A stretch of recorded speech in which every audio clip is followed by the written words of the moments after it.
¿Qué ha pasado esta mañana? Habéis hablado de todo lo que os iba a hablar. De todos. Jessica, en los primeros 5 minutos, parece que ha leído mi presentación entera, ha cogido todo el script y ha pasado al principio. Y luego ha continuado. ¿Qué significa eso? Que estamos total y absolutamente alineados, que la industria está alineada, que los participantes están alineados, que existe la necesidad, que hay que entender por qué el futuro es importante, por qué vamos hacia allá, por qué queremos ir hacia allá. Una de las cosas que siempre nos preguntan muchos clientes, gente con la que hablamos, etcétera, es qué es la inteligencia de futuros. Porque hay que ser inteligente con respecto al futuro, ¿no? A mí me gusta hacer un símil pequeñito que va con la inteligencia de mercado. Seguro que tenéis y sabéis para qué sirve, ¿no? Entender si tu cliente, el mercado, necesita tu producto, si hay un fit dentro del mercado. O la inteligencia de negocio, el business intelligence, entender todos los KPIs operacionales que tienes para ser más eficiente en lo que haces. Uno te dice que haces lo que debes hacer, efectivo, el otro te dice que lo haces bien, eficiente. Pero, ¿cómo sabes si tu producto tiene cabida dentro de 15 o 20 años? ¿Cómo sabes si tu empresa va en el camino correcto para subsistir otros 100, 150 años? Que algunos tenéis empresas que están en ese rango de tiempo. Eso es la inteligencia de futuro. Y la inteligencia de futuro va muchísimo más allá de la anticipación. Para anticiparse, primero hay que saber lo que puede pasar. Y en ese concepto tenemos la parte de la prospectiva, ¿no? Y otra serie de mundos que nos han tocado vivir y que iremos viendo ahora en un poquito, ¿no? Me gusta entender la prospectiva siempre, siempre, siempre desde la etimología, porque las palabras, la forma en la que hablamos, la forma en la que comunicamos, da más información de la que utilizamos. Y eso es súper importante, entender por qué. ¿Sabéis qué significa prospectiva? ¿Alguien ha mirado la etimología de la palabra? Viene del latín, ¿vale? Es guay, vemos los sufijos, el pro, el sufijo tiva, de tibus, ¿no? Es una palabra del término latín prospectivus. Y prospectivus está compuesto por 3 partes que son súper importantes. Pro, el sufijo que significa hacia adelante o en lugar de, specere, que significa mirar, y el tibus, que es una relación activa o pasiva que tiene el sujeto, ¿no?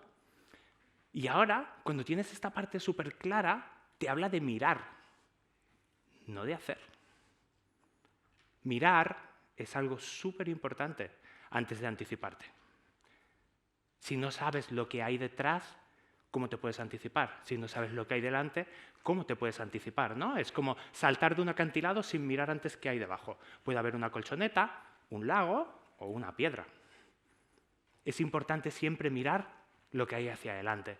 La prospectiva, en inglés, foresight, no tenía una forma muy correcta de traducirlo a español. Prospectiva sí, ¿no? Pero todo lo que voy a hacer ahora no tenía palabras concretas para hacerlo en español. Y luego me he dado cuenta, cuando miras el término en latín, que lo tenemos perfectamente. Es exactamente igual que en inglés. La prospectiva es una de las partes, una de las formas de mirar.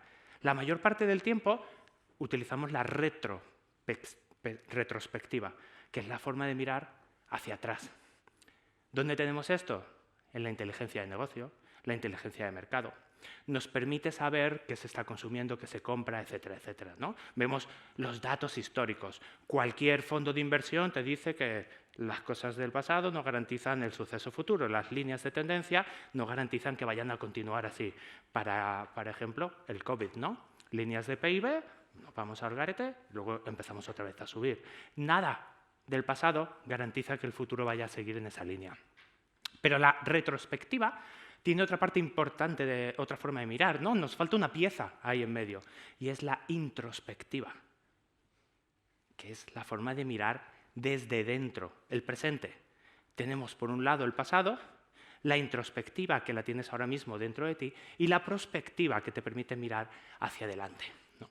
Pero en general, casi siempre, hablamos de mirar en una dirección concreta que podemos o no conocer.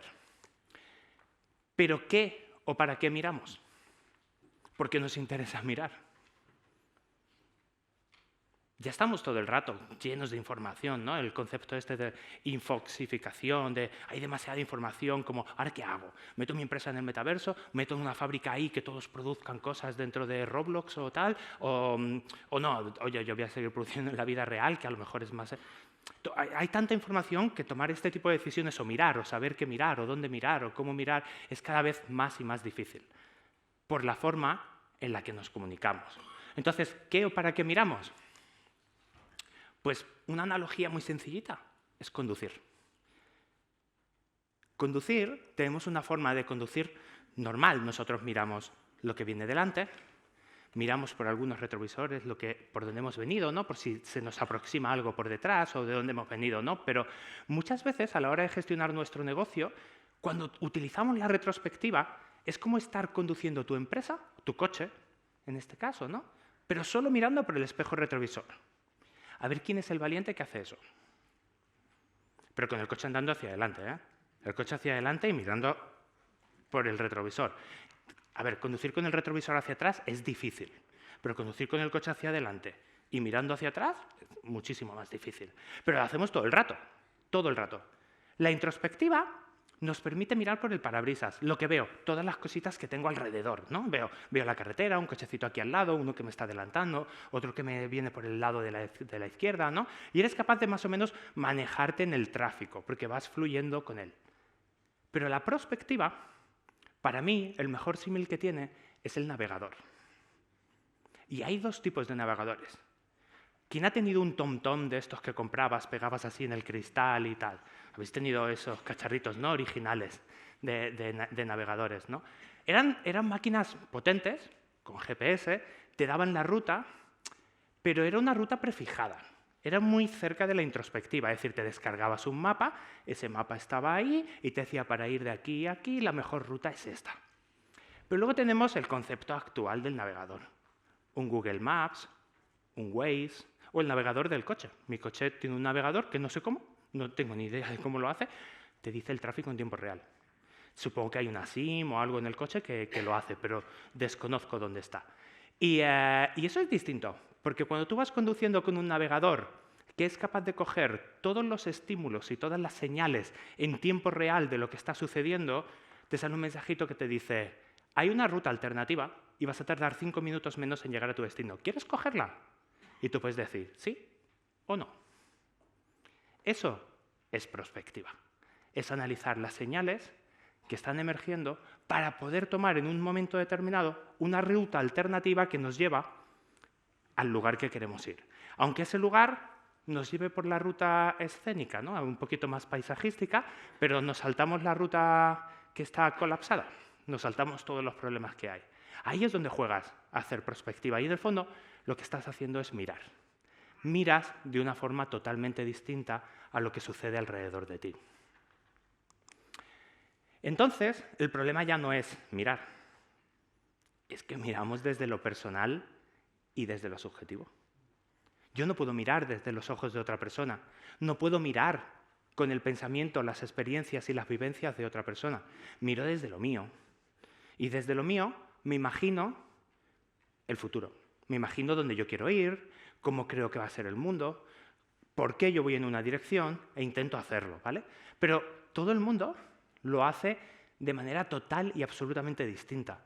Hay un juego muy divertido, que es el juego de Pollack, que hay un artículo enterito sobre todo esto, un paper muy gracioso, que te ayuda a posicionar cómo las diferentes personas son capaces de ver el mundo. Hay gente pesimista con el futuro y gente optimista con el futuro. Pero en términos generales, casi todas las personas se imaginan que el futuro es algo parecido a esto. Y esta imagen tiene un mogollón de clichés y de estereotipos. Coches que vuelan, personas yendo por tubos, ciudades impresionantes todas de color verde y agua. Es como, ese es un futuro guay, ¿no? Es como, ¿vivirías en un lugar parecido? ¿Sería coherente? ¿Es más humano o menos humano? Es muy arquitectónico, es muy visual, es muy evocador, ¿no? Nos podemos imaginar otro tipo de cosas y generalmente tendemos a ser optimistas con ello, como un espacio de trabajo integrado en la naturaleza. Esto es una oficina. Parece que está distorsionada, pero es que la mitad está enterrada sobre tierra. Esto no es un render, es una oficina de verdad en Madrid. Está en Madrid, es un estudio de arquitectura, es súper bonito, muy evocador, etc. Extremadamente incómodo, muy, muy incómodo. Es decir, yo estoy ahora un poquitín cojete y luego, claro, tienes que estar todo el rato en la escalerita, bajando, pues, ojo, no era muy cómodo. La ventana te abre, pero claro, todos los bichetes te entran por ahí, que está a ras del suelo. Yo no sé, yo hace poco conocí lo que era una escalopendra y no las quiero volver a ver. Entonces, hombre, hay algunas cositas que están, es muy bonita, foto muy bonita, pero a lo mejor no es tan chuli cuando lo vas a implementar, ¿no? O esto. ¿Sabéis dónde es esto? Es Marte. Esto no existe, no está, pero todos tenemos en la cabeza algo relativamente parecido a esto. ¿Por qué? Porque lo escuchamos todo el rato. Nos cuentan historias del futuro que no existe, que no se ha construido, que no sabemos cómo hacerlo y configuran la forma en la que miramos al futuro. Ahora la más potente, os repito, es el metaverso. Es una construcción de historia para ser capaz de imaginarnos muchas de esas partes. Y de la imaginación luego surgirá la realidad, ¿no? Pero llegamos a otro de los puntos interesantes, y es que todas estas partes son súper bonitas. Nos enamoramos de ellas súper fácil. La tecnología, el cambio de la humanidad como especie colonizadora del espacio, todo lo bonito que somos capaces de hacer, la humanidad entera puesta de acuerdo, se pone de acuerdo para tener consenso y ser capaz de colonizar el sistema solar, y luego ya veremos el resto, ¿no? Pero no somos capaces de evitar una guerra. Nos sale muy mal. Hemos conseguido que Europa lo haga. Se ha puesto de acuerdo la mayor parte de países, una cosa que habíamos dado por extinguida ya desde la Segunda Guerra Mundial, el hecho de que no se podían invadir países, que esto era un acuerdo global, estaba bastante estipulado, ¿no? Y lo interesante no es que haya sucedido, es que muchos países se han puesto de acuerdo para estar en contra, pero otros no. No lo han hecho. No hay consenso, han decidido que no. Países como Brasil, como China, como India, no se han puesto ni se han negado a esta invasión, que puede ser correcta o incorrecta, pero lo que te da es un mensaje de que su visión del futuro es distinta, que no existe ese consenso, que no existe la colaboración. Pero es que tampoco la teníamos cuando sucedió el COVID. La OMS, la ONU, recomendaban cosas y todos los demás, países, gobernantes, hacían un poco lo que querían, lo que nos venía mejor, en función de nuestra visión más a corto plazo. No miraba hacia adelante, miraba hacia adentro, la parte introspectiva. Y otra palabra divertida, perspectiva, lo que te rodea a ti.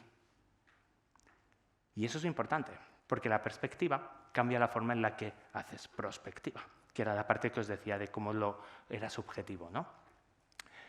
Y esto tampoco lo veíamos venir. Es un futuro que no se veía, estaba, pero que nadie quería ver dentro de su perspectiva, ¿no? Pero es que además de esto, nos ha llovido mucho más.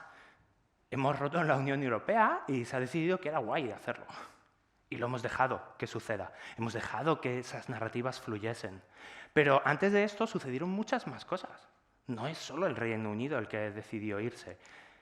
Tenemos un problema que viene detrás, que es muy grande, todo el tema de la polución, el cambio climático, los recursos, etcétera, ¿no? Cómo estamos tratando al que se supone que es la única casa que tenemos, ¿no? La tratamos como si tuviésemos otro planeta al que podernos ir.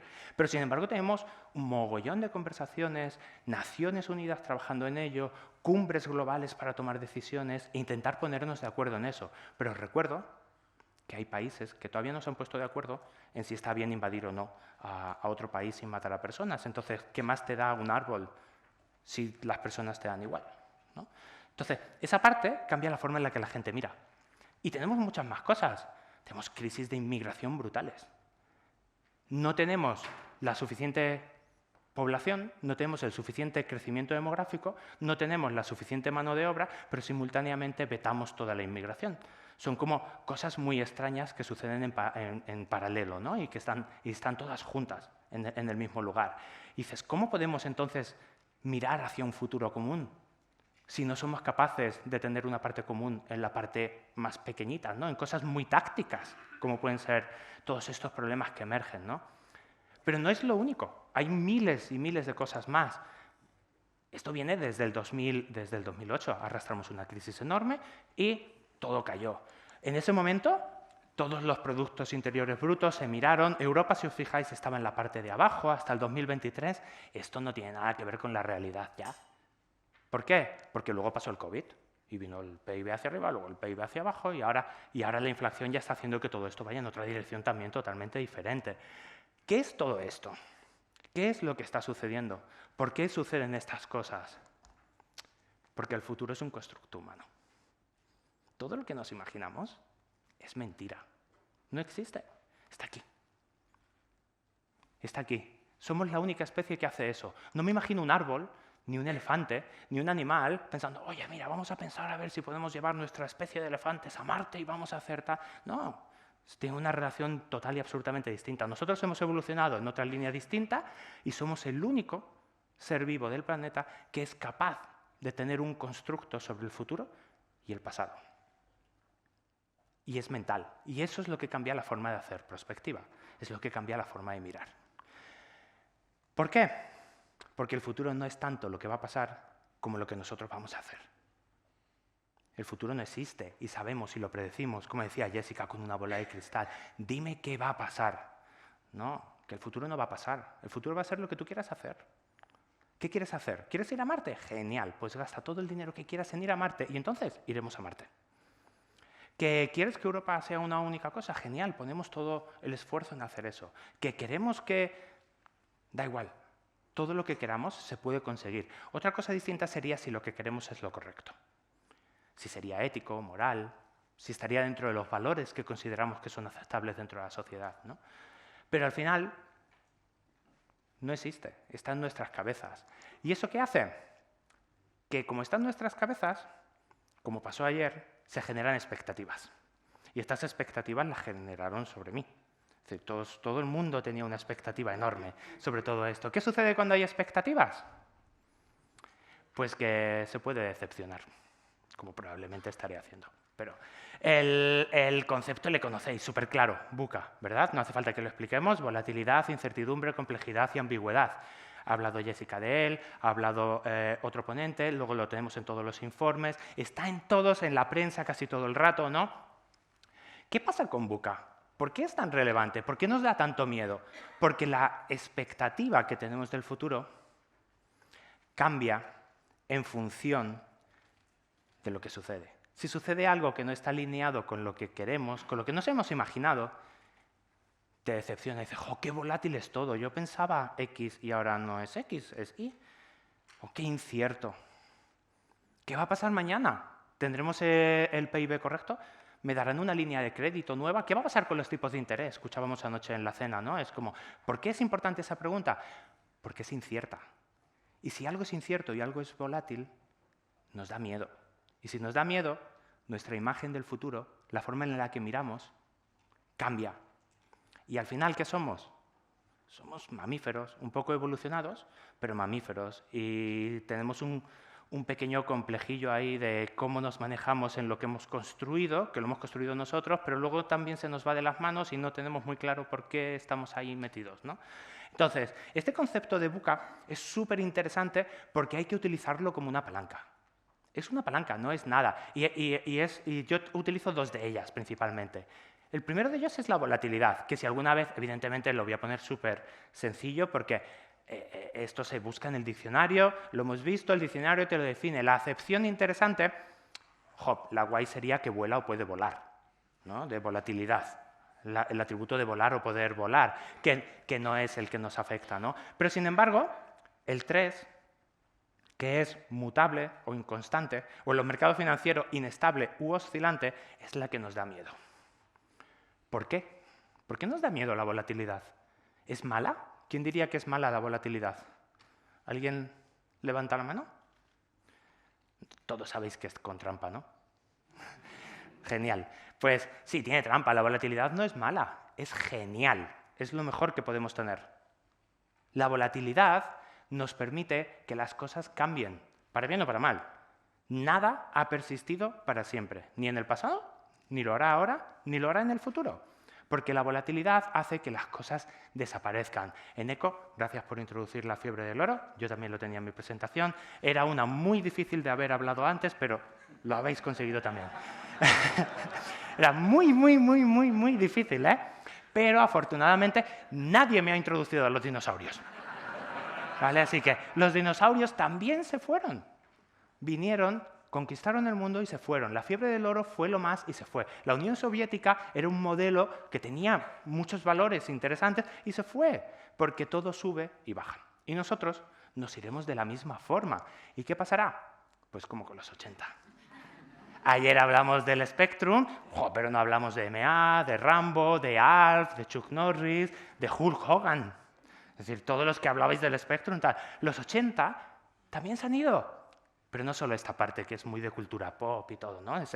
Los 80 introducieron la globalización, la desindustrialización de los países y se envió todo a Asia. ¿Para qué? Para optimizar los procesos desde la perspectiva de la retrospectiva del pasado. Mi eficiencia no es correcta, lo hago, abarato los costes, mejoro mis cuentas, la parte intro. El futuro ya veremos qué pasa. Los 80 también hicieron eso, no solo todas las cosas bonitas que recordamos de la cultura popular, ¿no? Y eso también se ha ido, de la misma forma que nosotros, todos los que estamos aquí, afortunada o desgraciadamente, también nos iremos. Y con el tiempo, nadie nos recordará. Y dará igual, porque nos podrán echar la culpa de todo lo que ha pasado. Podrán pensar que lo hicimos bien o mal, pero no nos enteraremos y nos dará igual. Pero sí que tenemos una cosa interesante de todo esto, y es que la volatilidad es el estado natural de las cosas. Y al ser el estado natural de las cosas, es la palanca del cambio. Si no hay volatilidad, no hay cambio. Todo es estático. Así que jamás deberíamos apostar por un entorno sin volatilidad. Todo lo contrario, deberíamos apostar por un entorno en el que existiese volatilidad, porque entonces habría cambios y podríamos participar de esos cambios, podríamos ayudar a construir, podríamos ayudar a mirar de otra forma lo que va a suceder. ¿Pero qué pasa? Que eso ya ha creado cosas. Nosotros, me gusta decir, cuando ayer hablaba un poco en la cena, de cuando tienes hijos tu perspectiva del mundo cambia. Y tú ya te sientes mayor, empiezas a tener lesiones tontas que no sirven para nada, que no te ayudan y tal, pero bueno, con 45 años tampoco tan mayor, ¿no? Pero ves que la forma de ver el mundo de la gente joven no tiene nada que ver con la que tenemos nosotros. ¿Qué sucede? Básicamente hay dos formas de persistir y hacer que las cosas persistan en el tiempo. La primera de ellas es la inmortalidad, que asume que todo el entorno es constante. Si no hay cambio, podemos permitirnos vivir para siempre. No cambia el alimento, no cambian las circunstancias, etc. No es el caso en el planeta Tierra, no es el caso en el universo, y entendemos que la siguiente forma es la adaptabilidad. La adaptabilidad, en el caso de la vida, es la reproducción. Cuando tú ya tienes establecido una adaptación a tu entorno, sabes cómo funciona el entorno, pero el entorno ha cambiado, es muy difícil que nosotros como individuos cambiemos. Y por eso nos reproducimos. Tenemos un mini clon de nosotros que va a estar mejor adaptado al entorno. Y es ahí cuando la nueva generación es capaz de hacer ese tipo de cambios. Greta ha tenido el valor de hacer una serie de cosas que todo el mundo más o menos tenía clara, pero que nadie se ha sentado a decírselo al director de Naciones Unidas, ¿eh? Intenta hacerlo y dice, no, hombre, eso va a tener una repercusión política. Si yo digo eso, a ella le daba igual. ¿Qué le importa? La parte de lo que ella le va a legar. Igual que todo lo del pasado ha desaparecido y no tenemos responsabilidad para con ellos porque no les podemos decir nada, sí que tenemos una responsabilidad para con las personas que habitan en el futuro. Y desafortunadamente, la mayor parte de esas personas está viva hoy. Y son nuestros hijos, nuestros nietos, sus amigos y gente que conocemos. Y ahí sí que tenemos una responsabilidad grande de mirar a cómo vamos a estar entendiendo ese futuro. No es un futuro para nosotros, es un futuro para ellos. Y esos ellos están ahí. ¿Por qué? Porque es incierto. Es incierto para ellos. Porque no saben qué les va a quedar. Pero es mucho más incierto para nosotros. Manejar la incertidumbre. ¿Qué significa incertidumbre? Podemos ir otra vez a la definición, que es desconocido, no sabido o ignorado, no seguro, dudoso, no cierto o no verdadero. Jope, tomar decisiones así Complicado, ¿no? ¿Cómo sabes si aciertas o no? ¿Hay algo correcto o no correcto? ¿Es todo válido o es todo inválido? Esa parte es la divertida de la incertidumbre. Sin embargo, la incertidumbre es otra de las cosas que es apasionante. Súper apasionante. Hay estudios sobre la incertidumbre.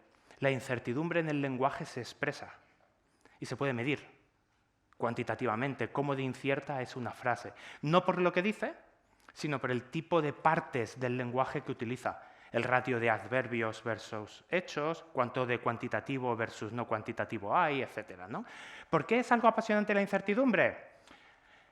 Porque me causa una extrema curiosidad el saber por qué estamos tan seguros de que vamos a morir, pero el hecho de no saber cuándo exactamente nos causa ansiedad. Pero todos tenemos la certeza de que vamos a morir, pero no sabemos cuándo, ¿no? Y es como, jope, qué nivel de incertidumbre más grande. No me podéis contar que hay una incertidumbre superior a esa. Me da igual la empresa que tengáis, el mercado, si vais a cerrar un nuevo contrato, si va a tener una facturación, pues como hablabais de empresas pequeñas con 6 millones de euros, yo no soy pequeño, soy micro, ¿no? Entonces es como... pero no importa tanto, es decir, no hay incertidumbre más grande que saber el día exacto en el que vas a dejar de hacer cosas. Pero eso no es raro. Hay muchas cosas que damos por ciertas dentro de nuestra incertidumbre. El sol. ¿Cuántos os habéis sentado alguna vez a ver el atardecer o el amanecer? ¿Sabéis si el sol va a salir todos los días? Dentro de la escala de nuestra vida, parece que sí, ¿no? Es decir, no hay expectativas de que el sol vaya a explotar mañana. Sabemos que lo va a hacer en un momento determinado del tiempo, en no sé cuántos miles de millones de años, pero el sol es cierto que sale y se mueve todos los días. ¿Podemos influir de alguna forma en eso? No. Sin embargo, al respecto de nuestra vida y de la muerte, no nos preocupa. No vamos por la calle en pánico, corriendo por no sé cuándo me voy a morir y corro tal a un lado. No, tengo que comprarme una tele porque no sé cuándo voy a morir y quiero la tele antes. No corres en pánico. ¿Por qué cuando vamos a nuestras empresas lo hacemos?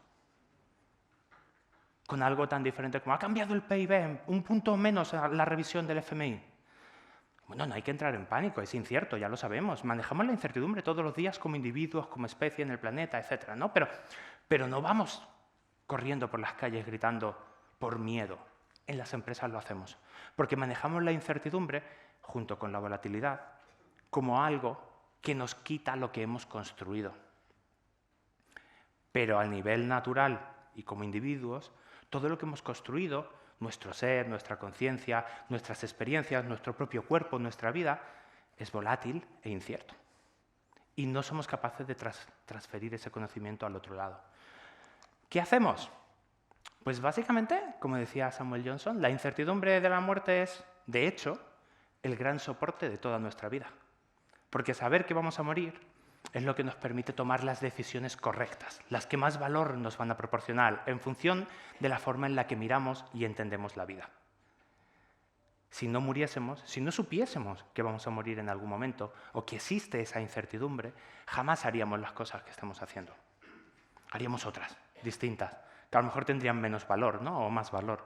O también, cuando eres más joven, eres más inconsciente y haces cualquier cosa y conforme vas avanzando en la edad, te vas dando más cuenta de que es más importante hacer las cosas que quieres hacer de verdad. Y vas fijando tu mirada en otras cosas que están hacia adelante, en lugar de tanto de lo que hay a tu alrededor. Porque la incertidumbre lo que permite es influir en el resultado. No podemos influir en que el sol salga o deje de salir. Sí podemos influir en todo lo que es incierto. Porque si no hay certeza sobre algo, el resultado puede ser modificado, puede ser influido, puede ser manipulado, puede ser cambiado. Y eso es lo que nos interesa.